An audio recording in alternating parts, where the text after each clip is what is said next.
चलो जी। औज़ु बिल्लाहि मिनश शैतानिर रजीम, बिस्मिल्लाहिर रहमानिर रहीम। मेरे मोहतरम और प्यारे नाज़रीन, अस्सलाम वालेकुम।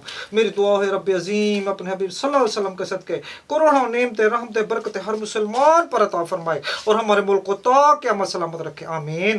प्यारे नाज़रीन, आज का मुजर्रब नायाब कीमती तवीज़ मोहब्बत और सच्चे प्यार के लिए ख़ास है।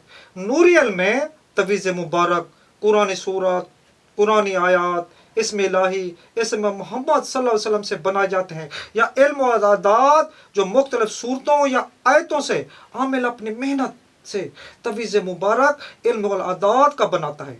आमिल की हमेशा यही कोशिश होती है अच्छे से अच्छा अमल बताए, अच्छे से अच्छा अमल या अच्छे से अच्छा नक्श लिखे।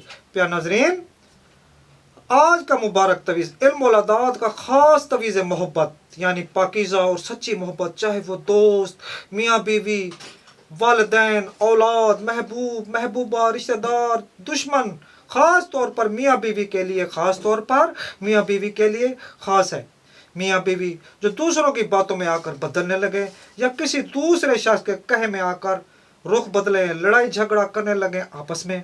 प्यारे नाज़रीन, तवीज़ मुबारक दोनों मियाँ बीवी को भी पिला सकते हैं।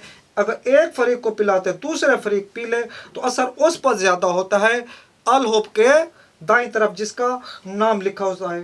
प्यारे नाज़रीन, इस तवीज़ मुबारक को अपने पर्स वगैरह या गले वगैरह में भी पहन सकते हैं, पर्स वगैरह में भी रख सकते हैं, या किसी फलदार दरख्त पर भी लिख सकते हैं। प्यारे नाज़रीन, लफ्ज़ अल हुब आपको लिखा हुआ नज़र आ रहा है। मिसाल, बीवी अगर नाफरमान है, शबाना बिनते मरियम मसलन अनवर अली बिनते गुलाम फातिमा के ताबे करना है। अगर शौहर ख़राब है, मिसलन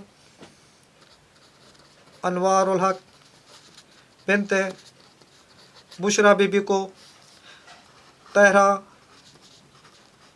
बीबी बिनते खालदा बीबी के ताबे करना है। इस तरीके से अगर वालदा मोहतरमा का नाम मालूम ना हो तो हवा भी लिख सकते हैं। इससे भी तवीज़ मुबारक फ़ायदा देता है। प्यारे नाज़रीन, इल्म और आदात का ये मुजर्रब और नायाब तावीज़ से खुद भी फ़ायदा उठाइए, मखलूक खुदा को भी फ़ायदा दीजिए। वस्सलाम।